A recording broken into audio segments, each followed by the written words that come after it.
تو محترم ناظرین، آج کی نشست میں آپ حضرات کا استقبال ہے۔ الحمدللہ کفا وسلام علی عبادہ الذین اصطفیٰ، اما بعد۔ آج کی نشست میں سورہ توبہ سورہ نمبر 9 میں آیت نمبر 80 سے آیت نمبر 93 تک 14 آیتیں ہیں۔ اعوذ باللہ من الشیطان الرجیم، بسم اللہ الرحمن الرحیم۔ استغفر لهم او لا تستغفر لهم ان تستغفر لهم 70 مرة فلن يغفر الله لهم ذلك بأنهم كفروا بالله ورسوله واللہ لا يهدي القوم الفاسقین۔ اے نبی، آپ ان کے لیے بخشش مانگیں یا نہ مانگیں برابر ہے۔ اگر آپ ان کے لیے 70 بار بھی بخشش مانگیں گے تو بھی اللہ انہیں نہیں بخشے گا، یہ اس لیے کہ انہوں نے اللہ اور اس کے رسول کے ساتھ کفر کیا، اور اللہ نافرمان لوگوں کو ہدایت نہیں دیتا۔ فرح المخلفون بمقعدهم خلاف رسول اللہ وکرہوا ان یجاہدوا باموالہم وانفسہم فی سبیل اللہ وقالوا لا تنفروا فی الحر قل نار جہنم اشد حرا لو کانوا یفقہون۔ جو لوگ پیچھے چھوڑ دیے گئے تھے وہ رسول اللہ صلی اللہ علیہ وسلم کے پیچھے اپنے بیٹھے رہنے پر خوش ہوئے، اور انہوں نے ناپسند کیا کہ اپنے مالوں اور اپنی جانوں سے اللہ کی راہ میں جہاد کریں، اور انہوں نے اوروں سے کہا کہ گرمی میں کوچ مت کرو۔ اے نبی، کہہ دیجئے جہنم کی آگ اس سے کہیں زیادہ گرم ہے، کاش وہ یہ بات سمجھتے۔ فَلْيَضْحَكُوا قَلِيلًا وَلْيَبْكُوا كَثِيرًا جَزَاءً بِمَا كَانُوا يَكْسِبُونَ۔ چنانچہ انہیں چاہیے کہ وہ تھوڑا ہنسیں اور زیادہ روئیں ان اعمال کے بدلے جو وہ کماتے رہے۔ فَإِن رَجَّعَكَ اللَّهُ إِلَىٰ طَائِفَةٍ مِّنْهُمْ فَاسْتَأْذَنُوكَ لِلْخُرُوجِ فَقُل لَّن تَخْرُجُوا مَعِيَ أَبَدًا وَلَن تُقَاتِلُوا مَعِيَ عَدُوًّا إِنَّكُمْ رَضِيتُم بِالْقُعُودِ أَوَّلَ مَرَّةٍ فَاقْعُدُوا مَعَ الْخَالِفِينَ۔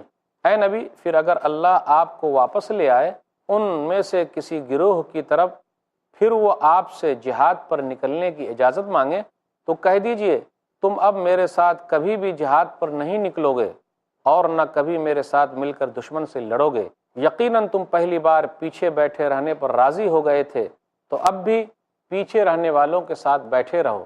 وَلَا تُصَلِّ عَلَىٰ أَحَدٍ مِّنْهُم مَّاتَ أَبَدًا وَلَا تَقُمْ عَلَىٰ قَبْرِهِ إِنَّهُمْ كَفَرُوا بِاللَّهِ وَرَسُولِهِ وَمَاتُوا وَهُمْ فَاسِقُونَ۔ اور اے نبی، ان میں سے جو مر جائے آپ اس کی نماز جنازہ کبھی نہ پڑھیں اور نہ کبھی اس کی قبر پر کھڑے ہوں، بے شک انہوں نے اللہ اور اس کے رسول کے ساتھ کفر کیا اور حالت فسق میں مرے۔ وَلَا تُعْجِبْكَ أَمْوَالُهُمْ وَأَوْلَادُهُمْ إِنَّمَا يُرِيدُ اللَّهُ أَن يُعَذِّبَهُمْ بِهَا فِي الدُّنْيَا وَتَزْهَقَ أَنفُسُهُمْ وَهُمْ كَافِرُونَ۔ اور اے نبی، ان کے مال اور ان کی اولاد آپ کو حیرت میں نہ ڈالیں، بے شک اللہ تو چاہتا ہے کہ ان کی وجہ سے انہیں دنیا میں عذاب دے اور ان کی جانیں حالت کفر میں نکلے۔ وَإِذَا أُنزِلَتْ سُورَةٌ أَنْ آمِنُوا بِاللَّهِ وَجَاهِدُوا مَعَ رَسُولِهِ اسْتَأْذَنَكَ أُولُو الطَّوْلِ مِنْهُمْ وَقَالُوا ذَرْنَا نَكُن مَّعَ الْقَاعِدِينَ۔ اور جب کوئی صورت نازل کی جاتی ہے کہ تم اللہ پر ایمان لاؤ اور اس کے رسول کے ساتھ مل کر جہاد کرو، تو ان کے دولت مند آپ سے اجازت مانگنے لگتے ہیں اور کہتے ہیں کہ ہمیں چھوڑ دیجئے کہ ہم گھروں میں بیٹھ رہنے والوں کے ساتھ رہیں۔ رضوا بأن يكونوا مع الخوالف وطبع على قلوبهم فهم لا يفقهون۔ وہ اس بات پر راضی ہو گئے کہ پیچھے رہنے والی عورتوں کے ساتھ رہیں اور ان کے دلوں پر مہر لگا دی گئی ہے، لہذا وہ نہیں سمجھتے۔ لیکن الرسول والذین آمنوا معه جاهدوا بأموالهم وأنفسهم وأولئك لهم الخيرات وأولئك هم المفلحون۔ لیکن رسول صلی اللہ علیہ وسلم اور جو لوگ ان کے ساتھ ایمان لائے، انہوں نے اپنے مالوں اور اپنی جانوں کے ساتھ جہاد کیا، اور بھلائیاں بھی انہی لوگوں کے لیے ہیں اور یہی لوگ فلاح پانے والے ہیں۔ اعد اللہ لہم جنات تجری من تحتها الانہار خالدین فیہا ذلک الفوز العظیم۔ اللہ نے ان کے لیے ایسے باغات تیار کیے ہیں جن کے نیچے نہریں بہتی ہیں، وہ ان میں ہمیشہ رہیں گے، یہی عظیم کامیابی ہے۔ وجاء المعذرون من الاعراب لیؤذن لهم وقعد الذین کذبوا اللہ ورسولہ سیصیب الذین کفروا منہم عذاب علیم۔ اور دیہاتیوں میں سے بہانے باز آئے کہ انہیں اجازت دی جائے، اور وہ لوگ بیٹھ رہے جنہوں نے اللہ اور اس کے رسول سے جھوٹ بولا، ان میں سے جن لوگوں نے کفر کیا انہیں جلد ہی دردناک عذاب آ پکڑے گا۔ لیس علی الضعفاء ولا علی المرضى ولا علی الذین لا یجدون ما ينفقون حرج اذا نصحوا للہ ورسولہ ما علی المحسنین من سبیل واللہ غفور الرحیم۔ ضعیفوں اور بیماروں پر اور جو لوگ کوئی چیز نہیں پاتے کہ وہ خرچ کریں، ان پر پیچھے رہنے میں کوئی گناہ نہیں، جبکہ وہ اللہ اور اس کے رسول کے لیے خیر خواہی کرتے ہیں۔ نیکی کرنے والوں پر گرفت کی کوئی راہ نہیں، اور اللہ بہت بخشنے والا نہایت رحم کرنے والا ہے۔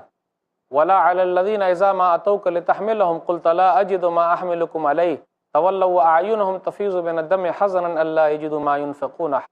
اور اے نبی، نہ ان لوگوں پر کوئی گناہ ہے جو آپ کے پاس آئے کہ آپ انہیں سفر جہاد کے لیے سواری دیں، اور آپ نے کہا کہ میرے پاس کوئی سواری نہیں، تو وہ اس حال میں لوٹ گئے کہ ان کی آنکھیں آنسوؤں سے بہہ رہی تھیں کہ ان کے پاس کچھ نہیں جسے وہ اللہ کی راہ میں خرچ کریں۔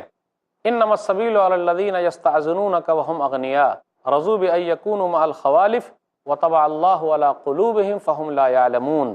اے نبی، گرفت کی راہ ان لوگوں پر ہے جو آپ سے رخصت مانگتے ہیں حالانکہ وہ مالدار ہیں، وہ اس بات پر راضی ہو گئے کہ پیچھے گھروں میں رہنے والی عورتوں کے ساتھ رہیں، اور اللہ نے ان کے دلوں پر مہر لگا دی چنانچہ وہ نہیں جانتے۔ ناظرین اکرام، ابھی آپ نے سورہ توبہ سورہ نمبر 9 میں آیت نمبر 80 سے آیت نمبر 93 تک 13 آیتیں سنی، اس کا ترجمہ سنا۔ خلاصہ کچھ یوں ہے کہ نبی صلی اللہ علیہ وسلم سے کہا جاتا ہے کہ آپ منافقوں کے لیے استغفار مت کیجیے، بخشش کی دعا مت کیجیے، یہاں تک کہا گیا کہ آپ 70 مرتبہ بھی بخشش کی دعا کریں گے تو اللہ تعالیٰ ان کو بخشے گا نہیں۔ پھر اس کے بعد منافقوں کا تذکرہ یہ ہے کہ وہ لوگ خوش ہو رہے ہیں کہ بھئی جہاد میں شریک نہیں ہوئے، غزوہ تبوک میں نہیں گئے، بیٹھے رہے۔ وہ لوگ کہتے تھے کہ ارے گرمی بہت زیادہ ہے، کہا جا رہا ہے کہ بھئی سوچ لو، غور کر لو، جہنم کی آگ زیادہ سخت ہے، دنیا کے مقابلے میں جہنم کی جو آگ ہے اس کی سختی 69 درجہ زیادہ ہے، ذرا غور تو کرو۔ اس لیے کہا جاتا ہے کہ بھئی ہنسو کم، رو زیادہ، غور کرو۔ اس کے بعد یہ بیان کیا جا رہا ہے کہ آپ جنازے کی نماز مت پڑھیے، یعنی منافقین کے جنازے کی نماز مت پڑھیے، قبر کے پاس مت جائیے۔ کیوں؟ اس لیے کہ ان لوگوں نے اللہ کا انکار کیا ہے، رسول اللہ صلی اللہ علیہ وسلم کا انکار کیا ہے، تو یہ کیسے ہو سکتا ہے کہ آپ ان کے لیے جنازے کی نماز پڑھیں گے؟ پھر اس کے بعد نبی صلی اللہ علیہ وسلم سے کہا جاتا ہے کہ کافروں کو مال ہم نے دیا ہے، اولاد ہم نے دی ہے، دنیا کے اندر ان کے پاس مال ہے، اولاد ہے، تو آپ یہ دیکھ کر تعجب نہ کریں، افسوس نہ کریں، حسرت میں نہ ہو۔ یہ تو اس لیے اللہ تعالیٰ نے ان کو دے رکھا ہے تاکہ کفر کی حالت ہی میں اللہ تعالیٰ ان کو دنیا سے اٹھائے۔ پھر اس کے بعد یہ ذکر ہو رہا ہے کہ جو لوگ نیک لوگ ہیں وہ کتنے اچھے ہیں۔ منافقین کی حالت تو ایسی ہے کہ وہ عورتوں کی طرح ہو گئے، وہ غزوہ تبوک سے پیچھے رہے تو عورتوں کی طرح ہو گئے، جس طریقے سے عورتیں گھر کے اندر رہتی ہے یہ بھی انہی لوگوں کے ساتھ ہو گئے۔ اللہ تعالیٰ نے ان لوگوں کے دلوں پر مہر لگا دی ہے، سمجھتے ہی نہیں ہیں۔ پھر اس کے بعد رسول اللہ صلی اللہ علیہ وسلم کا تذکرہ، مومنوں کا تذکرہ کہ وہ لوگ اپنے مال کے ساتھ، اپنی جان کے ساتھ اللہ کے راستے میں لگے رہے تو ان کے لیے بڑی کامیابی ہے۔ اللہ تعالیٰ نے ان لوگوں کے لیے جنت تیار کر رکھی ہے، ہمیشہ ہمیشہ وہ لوگ رہیں گے۔ اس کے بعد تذکرہ ہو رہا ان لوگوں کا جو واقعی مجبور تھے، نہیں جا سکے۔ تو 4 طریقے کے لوگ ہیں جو نہیں جا سکے اور ان کو رخصت دی گئی ہے، کوئی حرج کی بات نہیں ہے، جیسا کہ بیمار ہیں کوئی حرج کی بات نہیں، کمزور ہیں کوئی حرج کی بات نہیں۔ پھر اسی طرح وہ لوگ جو خرچ نہیں تھا ان کے پاس، خود مال نہیں تھا، کوئی حرج کی بات نہیں جا سکے۔ نمبر 4 وہ لوگ بھی تھے جو آپ صلی اللہ علیہ وسلم کے پاس آئے، جانا چاہتے تھے، لیکن آپ صلی اللہ علیہ وسلم نے بھی کہا جی بیت المال میں ہے ہی نہیں، ہمارے پاس بھی نہیں کہ ہم تمہاری سواری کا انتظام کر سکیں، تو حرج کی بات نہیں ہے۔ ہاں حرج کی بات، گرفت کی بات ان لوگوں پر ہے جو پیسے والے ہیں، جو مالدار ہیں، کیوں شریک نہیں ہوئے تو ان کی گرفت ہوگی۔ تو الحمدللہ یہاں 10واں پارہ جو ہے وہ مکمل ہو گیا۔ اب ذرا سی تفسیر لیتے ہیں۔ آیت نمبر 80 پر غور کیجئے۔ منافقوں کے لیے کہا جا رہا ہے استغفار کی ممانعت ہے کہ منافقوں کے لیے نبی صلی اللہ علیہ وسلم سے کہا جاتا ہے کہ آپ استغفار مت کیجئے۔ نبی صلی اللہ علیہ وسلم سے کہا جا رہا ہے آپ منافقوں کے لیے بخشش کی دعا مت کیجئے۔ آپ اگر دعا بھی کریں گے، نہ دعا کریں گے، کچھ بھی ہونے والا نہیں، دونوں برابری ہے۔ 70 مرتبہ بھی کریں گے پھر بھی اللہ تعالیٰ ان کو نہیں بخشے گا۔ زبان سے وہ لوگ اسلام کا اعلان کرتے ہیں لیکن دل کے اندر اسلام کو چھپا کر کے رکھے ہوئے ہیں۔ جو چھپائے گا اس کا اسلام اللہ کے یہاں قبول ہی نہیں ہے۔ رضامندی سے اسلام کو قبول کرنا ہے، چاہتے ہوئے کرنا ہے، اللہ تعالیٰ کی بات خوشی سے ماننا ہے۔ آپ غور کریں 70 کا جو عدد بتایا گیا ہے یہ مبالغہ کے لیے ہے۔ عربوں کے اندر یہ جملہ استعمال ہوتا تھا، ورنہ یہ نہیں ہے کہ آپ 70 سے 71 مرتبہ کریں گے تو اللہ معاف کرے گا، ایسا نہیں ہے۔ اور زیادتی کو بتانے کے لیے 70 کا لفظ عربوں میں استعمال ہوتا تھا تو یہاں بھی استعمال کر دیا گیا ہے۔ کیوں اللہ تعالیٰ نہیں بخشے گا؟ ذالک بانہم کفروا باللہ ورسولہ، اس لیے کہ ان لوگوں نے اللہ کا انکار کیا، رسول اللہ صلی اللہ علیہ وسلم کا انکار کیا، اور اللہ تعالیٰ فاسق قوم کو ہدایت نہیں دیتا۔ ان کے پاس ایمان ہی نہیں ہے، عمل صالح کی پونجی نہیں ہے، پھر اللہ کے دربار میں کیسے حاضر ہوں گے؟ آخرت میں جو فیصلہ ہونے والا ہے وہ ایمان پر ہوگا، عمل صالح کی وجہ سے ہوگا۔ تو ان کے پاس ایمان بھی نہیں ہے، عمل صالح بھی نہیں ہے، تو اللہ کیسے ان کے ساتھ اچھا فیصلہ کرے گا؟ کیسے اللہ تعالیٰ ان کے حق میں اچھا فیصلہ کرے گا؟ کر ہی نہیں سکتا۔ یہ لوگ ریاکار ہیں، دکھاوے کے لیے کرتے ہیں۔ تو اسلام جو ہے دل کے اندر بھی ہونا چاہیے، زبان پر بھی ہونا چاہیے۔ جو دل میں ہے وہی زبان سے بھی ظاہر ہو، دل کے اندر الگ چھپا کر کے رکھے ہوئے ہیں اور زبان سے الگ اظہار کر رہے ہیں۔ لوگوں کو ڈرنا چاہیے، اپنے ایمان کی سلامتی کے لیے ہم اور آپ دعا کریں، عمل صالح کے لیے اللہ تعالیٰ سے دعا کرتے رہیں کہ اللہ تعالیٰ ہم لوگوں کے ایمان کو صحیح سالم رکھے، اللہ تعالیٰ ہم لوگوں کو نیک عمل کی توفیق دے، آمین۔ پھر آگے یہ تذکرہ ہو رہا ہے کہ اللہ تعالیٰ نے لوگوں کو ہدایت دے دی ہے، لوگوں کو سیدھا راستہ دکھا دیا ہے کہ بھئی یہ اسلام کا راستہ ہے، یہ کفر کا راستہ ہے۔ تو یہاں جو ہے کہ اللہ فاسق قوم کو ہدایت نہیں دیتا، تو یہاں ہدایت سے مراد وہ ہے وہ مطلوب ایمان جو ہونا چاہیے کامیابی کے لیے، وہ ان کے اندر نہیں، لیکن راستہ تو معلوم ہے کہ یہ اسلام کا راستہ ہے، یہ کفر کا راستہ ہے، جیسا کہ آیتوں کے اندر آیا سورہ دہر سورہ نمبر 76 آیت نمبر 3، انا ہدیناہ السبیل اما شاکرا و اما کفورا، کہ بے شک ہم نے راستہ دکھا دیا، لوگ شکر گزار ہو جائیں یا ناشکرے ہو جائیں۔ آئیے ذرا ایک واقعہ پر غور کریں اور حدیث جو اس آیت کے ضمن میں آئی ہے اس کو بھی لے لیتے ہیں۔ واقعہ حدیث کے اندر ہے، صحیح بخاری کتاب التفسیر کتاب نمبر 65 حدیث نمبر 4670۔ ابن عمر بیان کرتے ہیں رضی اللہ تعالیٰ عنہ، لما توفی عبداللہ ابن ابی، کہ جب عبداللہ بن ابی کی وفات ہو گئی۔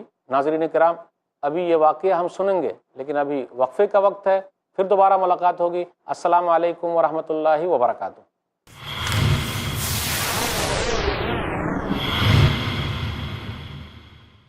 ہر ذرے کی پہچان بنا دے یا رب، مفلس کو بھی سلطان بنا دے یا رب، دنیا کو بنا میری نشان جنت، ہر شخص کو انسان بنا دے یا رب۔ خدا چاہے بچانا تو ندی میں راستہ کر دے، اگر وہ مارنا چاہے تو ایک مچھر بہت ہے۔ بھر گئے ہیں نمازیوں سے حرم، پھر بھی بندوں سے رب خفا کیوں ہے؟ گرم ہے قتل و خون کا جو بازار، میرے مولا یہ ہو رہا کیوں ہے؟ رنگ و نور ایک دینی مشاعرہ، بہترین اشعار و افکار کا گلدستہ، ہر جمعہ دوپہر 2:30 بجے اور شام 7:30 بجے، صرف i+ TV پر۔ بہتر زندگی کے لیے، خوشگوار زندگی کے اصول جانیے شیخ رضا اللہ عبد الکریم مدنی سے۔ آج کی ٹینشن بھری زندگی میں اپنے آپ کو خوش رکھنے کے اسلامی اصول، ہر بدھ رات 8:30 بجے، صرف i+ TV پر۔ بہتر زندگی کے لیے اپنے DTH اور کیبل آپریٹر سے آج ہی سمپرک کریں۔ Free to year.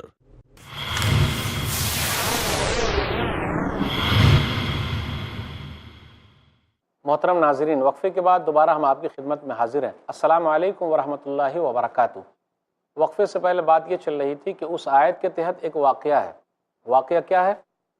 صحیح بخاری کتاب التفسیر کتاب نمبر 65 حدیث نمبر 4670۔ ابن عمر رضی اللہ تعالیٰ عنہ کہتے ہیں، لما توفی عبداللہ ابن ابی جاء ابنہ عبداللہ ابن عبداللہ الى رسول اللہ صلی اللہ علیہ وسلم فسألہ ان یعطیہ قمیصہ یکفن فیہ اباہ فاعطاہ ثم سألہ ان یصلی علیہ فقام رسول اللہ صلی اللہ علیہ وسلم لیصلی علیہ فقام عمر فأخذ بثوب رسول اللہ صلی اللہ علیہ وسلم فقال یا رسول اللہ تصلی علیہ وقد نہاک ربک ان تصلی علیہ فقال رسول اللہ صلی اللہ علیہ وسلم انما خیرنی اللہ فقال استغفر لهم او لا تستغفر لهم ان تستغفر لهم 70 مرة وسأزيده على 70 قال انه منافق قال فصلى عليه رسول الله صلى الله عليه وسلم فانزل الله ولا تصلي على احد منهم مات ابدا ولا تقم على قبره۔ اس کا خلاصہ یہ ہے اس واقعے کا جو حدیث کے اندر ہے۔ عبداللہ بن ابی بن سلول جو منافقوں کا سردار تھا، نبی صلی اللہ علیہ وسلم مدینہ کے اندر آئے تو آپ سردار بن گئے، ماشاءاللہ لوگوں نے آپ کو ہاتھوں ہاتھ لیا۔ مدینہ کے اندر نبی صلی اللہ علیہ وسلم کے آنے سے پہلے جس کی تاج پوشی ہونے والی تھی وہ عبداللہ بن ابی بن سلول تھا، لیکن اس کی تاج پوشی ہوئی نہیں، تو اس نے اسلام کو ظاہر کیا اور نبی صلی اللہ علیہ وسلم کے خلاف، اسلام کے خلاف دل کے اندر دشمنی رکھی، بالآخر اس کا انتقال ہو گیا۔ لیکن عبداللہ بن ابی بن سلول جو منافقوں کا سردار ہے، اس کے بیٹے جو ہیں عبداللہ، یہ صحابی تھے رضی اللہ تعالیٰ عنہ، نبی صلی اللہ علیہ وسلم کے پاس آئے اور کہا اللہ کے رسول صلی اللہ علیہ وسلم آپ اپنی قمیض دے دیجیے، آپ اپنا کرتا دے دیجیے تاکہ میں اپنے ابا کو اسی میں دفن کروں، وہ کفن کے طور پر استعمال ہو جائے۔ پھر اس کے بعد انہوں نے ایک خواہش اور ظاہر کی کہ آپ میرے ابا کی جنازے کی نماز پڑھا دیجیے۔ نبی صلی اللہ علیہ وسلم اس کے لیے بھی حامی بھر دی۔ تو عمر رضی اللہ تعالیٰ عنہ نے نبی صلی اللہ علیہ وسلم سے کہا کہ آپ جنازے کی نماز پڑھ رہے ہیں جبکہ وہ منافق ہے۔ تو نبی صلی اللہ علیہ وسلم نے فرمایا کہ اللہ تعالیٰ نے مجھ کو اختیار دیا ہے تو میں 70 مرتبہ سے بھی زیادہ اس کے لیے استغفار کروں گا۔ بالآخر عمر رضی اللہ تعالیٰ عنہ کی بات صحیح ہوئی کہ آپ نماز مت پڑھیے، قبر پہ مت کھڑے ہوئیے۔ نبی صلی اللہ علیہ وسلم نے جنازے کی نماز نہیں پڑھی۔ کہا جاتا ہے تاریخی روایات میں، سیرت کے اندر ملتا ہے کہ نبی صلی اللہ علیہ وسلم نے جو اپنا کرتا دیا، کیوں کرتا دیا؟ کیونکہ نبی صلی اللہ علیہ وسلم کے چچا عباس غزوہ بدر میں قیدی بنا کر کے لائے گئے تھے۔ تو عبداللہ بن ابی بن سلول جو منافقوں کا سردار تھا، وہ لمبا تڑنگا تھا، تو اس کا کرتا جو تھا وہ عباس رضی اللہ تعالیٰ عنہ کو دیا، تو نبی صلی اللہ علیہ وسلم نے اس احسان کو یہاں دے کر چکا دیا۔ اب آگے آیت ہے، آیت نمبر 81 اور 82 بغور کیجئے۔ غزوے میں شرکت نہ کرنے کی وجہ سے منافق جو ہے وہ خوش ہو رہے ہیں۔ خوش ہونے کی بات کیا؟ ان کو تو ڈرنا چاہیے تھا، کیوں وہ نہیں گئے؟ پھر وہ لوگ بولتے تھے ارے گرمی میں مت چلو، کیوں جا رہے ہو، کچھ کیوں کر رہے ہو؟ قُلْ نَارُ جَهَنَّمَ أَشَدُّ حَرًّا، کہا جا رہا ہے کہ جہنم کی آگ زیادہ گرم ہے، ذرا غور تو کرو۔ ایک حدیث کے اندر آیا، صحیح مسلم کتاب صفت الجنہ و نعیمہا، کتاب نمبر 51، حدیث نمبر 2843، ابو ہریرہ رضی اللہ تعالیٰ عنہ کہتے ہیں کہ رسول اللہ صلی اللہ علیہ وسلم نے فرمایا نارکم ھذہ التی یوقد ابن آدم جزء من 70 جزءا من حر جہنم، قالوا واللہ ان کانت لکافیۃ یا رسول اللہ، قال فإنها فضلت علیہا ب69 جزءا کلھا مثل حرھا۔ ابو ہریرہ رضی اللہ تعالیٰ عنہ کہتے ہیں کہ رسول اللہ صلی اللہ علیہ وسلم نے ارشاد فرمایا تمہاری وہ آگ، ابن آدم جو آگ جلا رہے ہیں، یہ جہنم کے 70 درجوں میں سے ایک درجہ ہے۔ تو ان لوگوں نے کہا دنیاوی آگ ہی کافی ہے ہم لوگوں کے لیے ختم کرنے کے لیے۔ تو نبی صلی اللہ علیہ وسلم نے فرمایا کہ جہنم کی آگ کو دنیا کی آگ کے مقابلے میں 69 درجہ زیادہ گرم رکھا گیا ہے، اور ہر درجہ اتنا ہی گرم ہے۔ حضرین کرام غور کرنا ہے، دنیا کی آگ کو ہم سہم نہیں کر سکتے، دنیا کی آگ ہم برداشت نہیں کر سکتے، تو وہاں کی آگ کو کیسے برداشت کر پائیں گے؟ اس لیے وہاں کی آگ سے بچنے کے لیے کوشش کیجئے، تیاری کیجئے۔ منافقوں کی صفت ہے وہ لوگ دنیا کی آگ کو دیکھ رہے ہیں، وہ دھوپ کو دیکھ رہے ہیں، گرمی کو دیکھ رہے ہیں۔ اللہ جہنم کی آگ سے بچانا چاہتا ہے، اس لیے وہاں کی تیاری کیجئے۔ جہنم کی آگ کیسی ہے؟ کلا انہا لظی نزاعۃ للشوی، سورہ معارج سورہ نمبر 70 آیت نمبر 15 اور 16۔ ایسا ہرگز نہیں ہوگا، بے شک وہ بھڑکتی ہوئی آگ ہے، کھال ادھیڑ دینے والی آگ ہے۔ تو اس آگ سے بچنا ہے۔ سب سے ہلکا عذاب جہنم میں کس کو دیا جائے گا؟ سب سے ہلکا عذاب نبی صلی اللہ علیہ وسلم کے چچا ابو طالب کو دیا جائے گا۔ ابو طالب پوری دنیا میں اور یہ تاریخ کے اندر ہے کہ ایک کافر اور غیر مسلم ہو کر اسلام کی جتنی مدد کی ہے، کسی کافر اور غیر مسلم نے اتنی مدد نہیں کی، لیکن اللہ تعالیٰ نے ان کو اسلام کی ہدایت نہیں دی۔ تو سب سے ہلکا عذاب نبی صلی اللہ علیہ وسلم کے چچا ابو طالب کو دیا جائے گا۔ حدیث کے اندر آیا، صحیح مسلم کتاب الایمان، حدیث نمبر 212۔ ابن عباس رضی اللہ تعالیٰ عنہ کہتے ہیں کہ رسول اللہ صلی اللہ علیہ وسلم نے فرمایا اہون اہل النار عذابا ابو طالب وہو منتعل بنعلین یغلی منہما دماغہ، کہ سب سے ہلکا عذاب ابو طالب کو دیا جائے گا، آگ کی جوتی پہنائی جائے گی جس کی وجہ سے ان کا دماغ کھول رہا ہوگا۔ ناظرین کرام غور کرنا ہے، سب سے ہلکا عذاب ایسا ہے جس کی وجہ سے دماغ کھول رہا ہے، تو سب سے بھاری عذاب کیسا ہوگا؟ تو وہاں کے عذاب سے بچنا ہے تو دنیا ہی میں تیاری کر لیجئے، بڑا فائدہ۔ اللہ ہم سب کو اس کی توفیق دے، آمین۔ آپ غور کریں وہاں کی آگ کیسی ہوگی، وہاں کی سزا کیسی ہوگی۔ سورہ حج سورہ نمبر 22 آیت نمبر 19 سے 22 تک پڑھیے۔ یصب من فوق رؤوسہم الحمیم یصہر بہ ما فی بطونہم والجلود ولہم مقامع من حدید کلما ارادوا ان یخرجوا منہا من غم اعیدوا فیہا وذوقوا عذاب الحریق۔ سروں پر کھولتا ہوا پانی ڈالا جائے گا، اس کے نتیجے میں پیٹ کے اندر کی جتنی بھی چیزیں ہیں، کھالیں سب گل جائیں گی۔ پھر اسی طریقے سے ان کو لوہے کے گرز سے مارا جائے گا۔ جب بھی جہنم سے نکلنے کی کوشش کریں گے پھر اسی کے اندر ڈھکیل دیا جائے گا اور کہا جائے گا عذاب کو چکھو، یہ جلنے والا عذاب ہے، اس کو چکھو۔ اب غور کریں سورہ نساء سورہ نمبر 4 آیت نمبر 56۔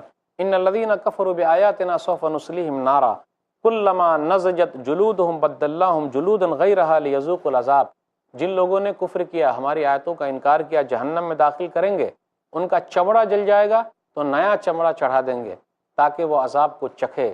تو تکلیف جو ہوتی ہے وہ چمڑے میں ہوتی ہے۔ اللہ تعالیٰ قیامت کے دن سب لوگوں کو انصاف دے گا، کسی کے ساتھ ناانصافی نہیں ہوگی۔ جس نے ظلم کیا ہے اللہ اس بندے کو کئی مرتبہ مارے گا، کئی مرتبہ زندہ کرے گا اور اس کے چمڑے کو بدلے گا تاکہ ان کو عذاب ملے اور وہ عذاب چکھ سکیں۔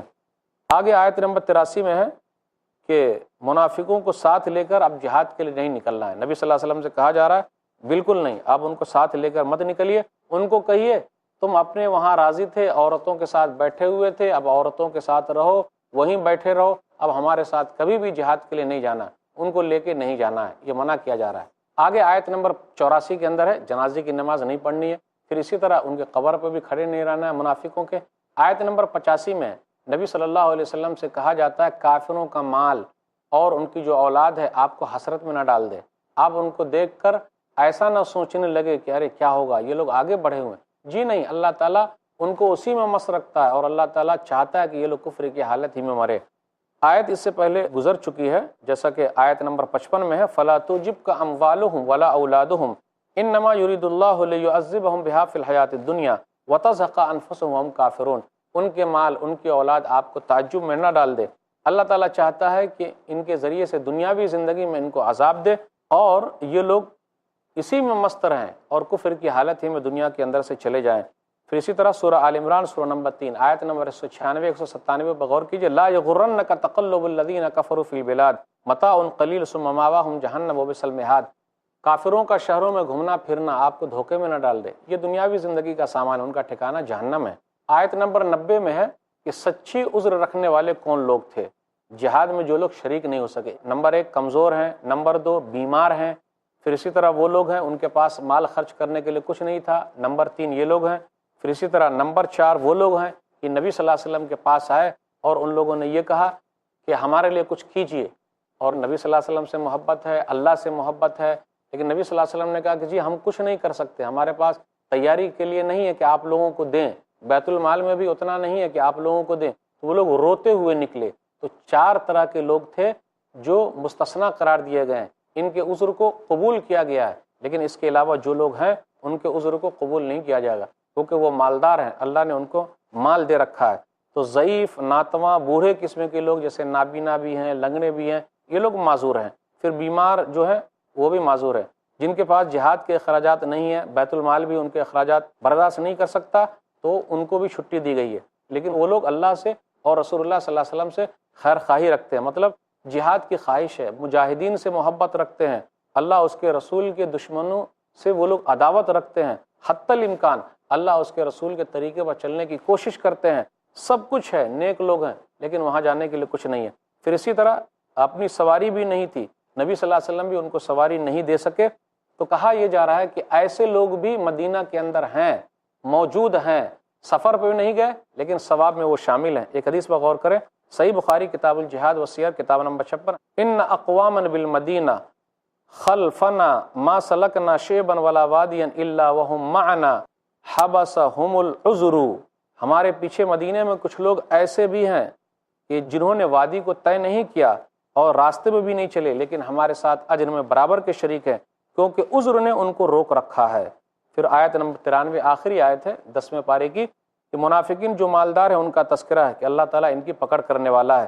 تو یہاں منافقوں کا تذکرہ ہوا، نیک لوگوں کا تذکرہ ہوا۔ اصل میں تبین الاشیاء بازدادها، کہ جب ضد والی چیز ذکر ہوتی ہے تو بات اچھے طریقے سے واضح ہوتی ہے، تو دونوں لوگوں کا تذکرہ ہوا اور اس طریقے سے بات کھل کے آ گئی کہ نیک لوگ تیار رہے اور منافقین تیار نہیں ہوئے۔ اللہ تعالیٰ سے دعا ہے کہ اللہ تعالیٰ ہم لوگوں کو نیک لوگوں کے ساتھ رکھے، منافقوں کی صفت سے اللہ دور کر دے، آمین۔ وآخر دعوانا الحمدللہ رب العالمین، وصلی اللہ علی نبینا محمد وآلہ وصحبہ اجمعین، والسلام علیکم ورحمۃ اللہ وبرکاتہ۔ طوبى لمن حفظ الكتاب بصدره فبدا وضيئا كالنجوم تألقا وتمثل القرآن في أخلاقه وفعاله